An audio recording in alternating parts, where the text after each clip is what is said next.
Yeah, so the next one I have is, can you stand out without presets? Ooh. Yeah. Dun, dun, dun. So here's my take on presets in general. Hit me. One, I love them. Oh, yeah. Big fan.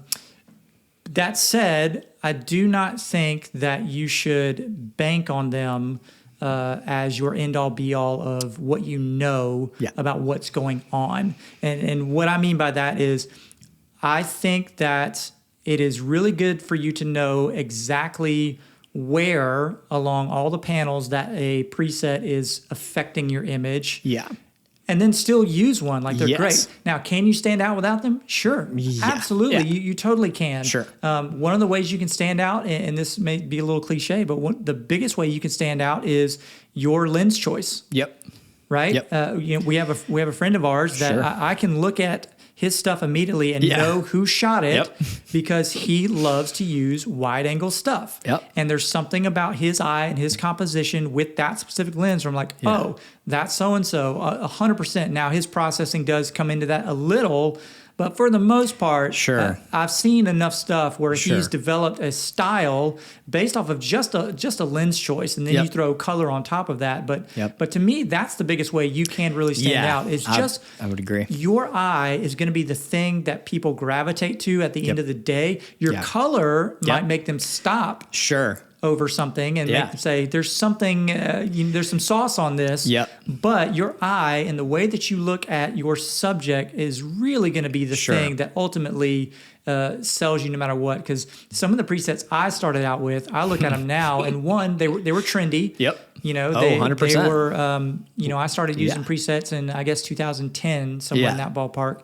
And one, there weren't a ton of them around. And so when they first came out, you're like, what? I can click a button and my pictures look like Instagram stuff. And keep that in mind. That's all Instagram started as, was a way to apply some cool presets that to make you do something. It was to make everybody a photographer. Right. And so, presets are great on that regard, but I don't think you should, put as much stock into them versus investing in knowing how to compose an image. Now, and I will double up on that and say 100% your lens choice. There are so many other things that truly make photographers stand out than a preset. You can 100% stand out without presets. It is, it's your lens choice, but it's also your aperture choice. I mean, the last few years, it's been the trendy thing is to shoot at very shallow 1.4 f2 even 2.8 and everything's blurry, everything's bokeh, and everybody's like, oh my gosh, it's so amazing, like how do you make the background blurry? I mean, Apple, their phones have portrait mode now, make the background shallow. So shooting at just even like 3.5, I mean, just shooting a little bit with just a little more depth. You'd just be making really surprised how much that just adds to stuff. I mean, from a storytelling perspective, 3.5 brings so much more into focus. So if you have your subject in a spot where you want to see a little more of their surroundings to tell a little bit more of a story, 1.8 is not necessarily your friend. No. There's a reason that they used to call it F8 and B there, and that's because that just allows you to really take it all in. Now, I will say that presets are amazing for efficiency. They're great for workflow. They're great for really helping your work be consistent. So, whether you buy somebody's preset or develop your own style and make your own, you should have some form of a preset, even if it's just, hey, I have this preset to take vignettes off. Whatever it 100%. is, presets are good in that regard. I use presets really heavily in my wedding work. It helps me stay consistent. That said, I had also been editing for a long time without them. So I think it's much more beneficial for you to learn what each panel does. Like, okay, if I raise my exposure, what does this do? It changes, and things, exposure is a perfect example. Exposure changes a lot more than just the brightness, the air quotes, the brightness of your image, like it does so much more. Just truly like what you're saying, understanding what everything does. Well, and I like to think of exposure as, if you ever gone in and, let's say you wanted to paint your room or something, right? You look in the store, it's all super bright and daylight balanced, and you get that paint swatch and then you stick it in your room that's got one little lamp with a tungsten bulb, and you're like, why is this all yellow and orange? It looks disgusting. There's something about the the light Sure. that's present in your scene 100%. dictates how much those colors reflect back and the saturation 100%. values of those. And so, again, exposure really is a good example of how to stand out. There's some folks that I've seen lately, and this is a kind of trendy. It's not really a preset, but it is standing out. They just shoot their images a little bit darker. Yep. And all that does is it just takes now. a lot of the color and it kind of naturally saturates and desaturates, right? The colors are still full. They're just not bright. Sure.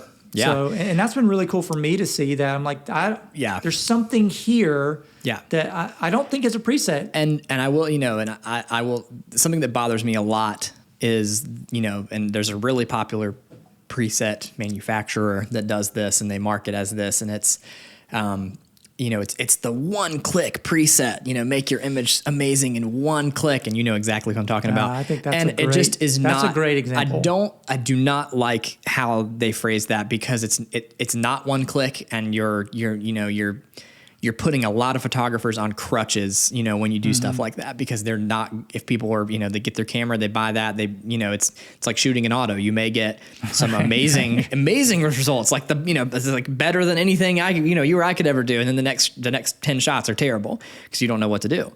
Right. But, they market it as one click, like you put the preset on, or 3 clicks or whatever. And I cannot remember. I mean, I use presets every single day in my workflow, some kind of preset.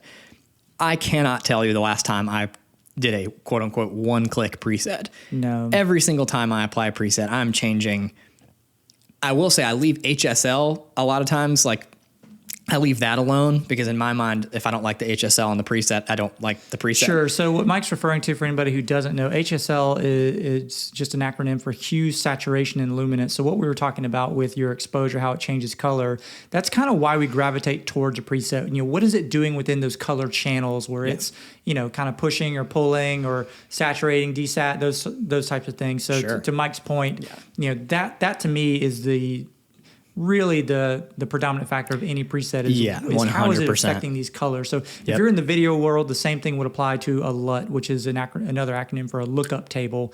These one-click LUTs, like they were designed around a specific body, a specific sensor, a specific, even format that those things were recording in, and at a specific exposure. Sure. There's some LUTs where you can't even use if you didn't and they could still be, they're still an amazing LUT, still an amazing preset. They're not one click. They still could be great, but they're not one click. But that being said, there are so many little subtle things that you can do to stand out. 100%. That 100%. Presets will never make you a better photographer. They'll never make you better at composition. They're never going to make you choose what lens or what time of day you shot. I mean, those are the things that really make an image. Those are what actually make a good image. A preset just gives you quote the sauce a little bit faster. Yes, that's it. A preset is not going to take a bad image and make it a good one. No, absolutely never. Not. And I will say, get some presets, throw them on an image, and see if you can break them down. Yeah. Just do a little before and after, and go through each panel and say, okay, what is this preset doing? So that and what's going on. One of the best pieces of advice I feel like I ever got about presets was actually from one of my favorite photographers ever, Forrest Mankins. He told me, I was asking him, like, oh, what do you think about presets? What do you do with presets? And he said one of his favorite things to do with presets is, get a batch of images into Lightroom, apply a preset to, your first image, whatever, and then copy the settings, but only copy certain settings at a time. So only copy, your HSL and paste that onto an image and see what it's doing. Only copy, your exposure, contrast, saturation, all that stuff. Copy that and paste it on, and just go through. And he said he'll even combine presets, he'll. Anyway, that's diverging off of the question. Sure. You still 100% can stand out without presets, because again, at the end of the day, what makes a good image is, your composition, the light it was shot in, your eye, the gear that was used, all those things. The preset is just the finishing sauce. Yeah, great question. So thank you for whoever submitted that. We know who it is. We're trying to respect people's privacy and not say. But thank you for submitting that question.